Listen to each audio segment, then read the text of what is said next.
Berdasarkan data Badan Pusat Statistik BPS Provinsi Bali, produksi gabah kering giling atau GKG mencapai 673.580 ton pada 2023. Di tahun 2024, Bulog Kantor Wilayah Bali hanya mampu menyerap 4.200 ton gabah dan beras dari petani.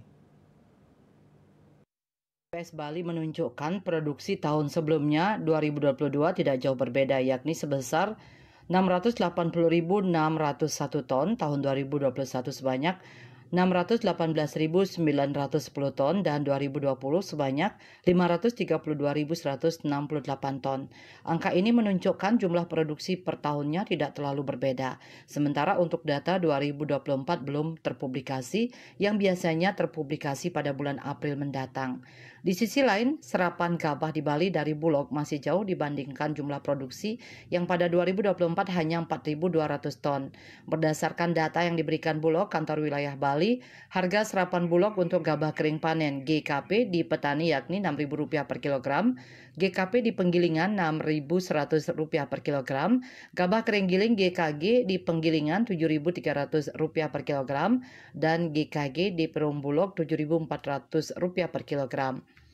Harga tersebut merupakan harga yang berlaku pada tahun 2024, sementara untuk harga serapan gabah Bulog pada 2025 mengalami peningkatan, di antaranya GKP di petani yakni Rp6.500 per kilogram, GKP di penggilingan Rp6.700 per kilogram, GKG di penggilingan Rp8.000 per kilogram, dan GKG di perum Bulog sebesar Rp8.200 per kilogram.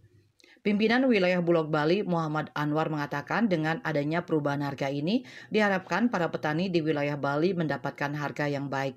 Demikian, pemerintah melalui Perum Bulog Kanwil Bali dapat melakukan penyerapan hasil panen untuk pemupukan stok cadangan pangan pemerintah JPP secara maksimal. Bulog berharap produksi padi tahun ini meningkat secara kuantitas dan kualitas serta lebih baik dari tahun sebelumnya sehingga Bulog dapat memaksimalkan penyerapan dari hasil petani dalam negeri. Disinggung soal target serapan tahun ini, pihaknya mengaku masih menunggu hasil rapat kerja Selindo. Rapat kerja ini belum dilakukan sehingga target serapan gabah untuk Bali belum bisa dijabarkan. Widya Stuti, Bisnis Bali melaporkan.